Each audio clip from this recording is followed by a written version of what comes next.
Okay, here we have an iPod video. One of the most important devices of the late 2000s. This device was Apple's high-end flagship iPod. It had 80 gigabytes of capacity, which was an awful lot at the time. This is a hard drive based device, none of this modern SD card rubbish. You can get 128 gigabytes on an SD card these days. And in fact, you can buy adapters to make these work on an SD card, although by the time you've done that and put a new battery in it, you know, that's more than what the device is worth. But you can do that if you want to, you know, stops things going from to landfill and that, which is quite good really. So yeah, this one needs a new battery and a new hard drive. It just says do not disconnect, and that's all it does. There is no iTunes on this computer as far as I'm aware, but though apparently it's still throwing that up.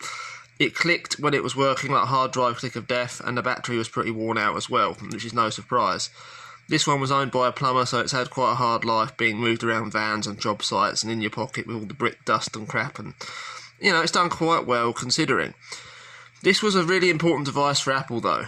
Without this device, I'm pretty certain we wouldn't have had an iPod, an iPod Touch, an iPhone or an iPad, or any of the sort of more modern computers that they have today.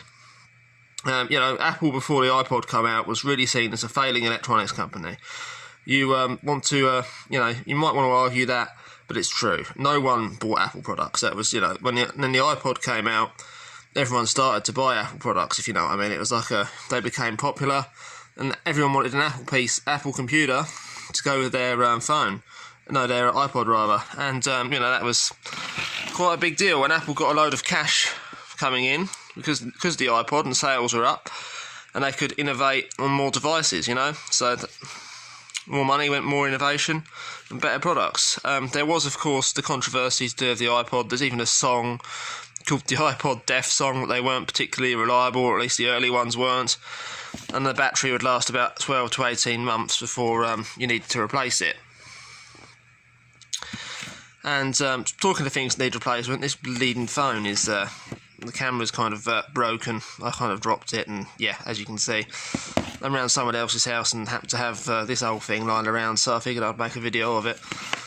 But yeah, what you did when you had one of these, for younger players who might not have seen one, you can still get these, or at least you can get refurbished ones. I don't think you can buy them new.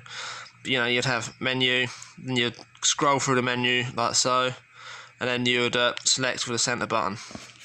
You know, which is revolutionary compared to, this is a lower end device, so this was still seriously expensive at the time.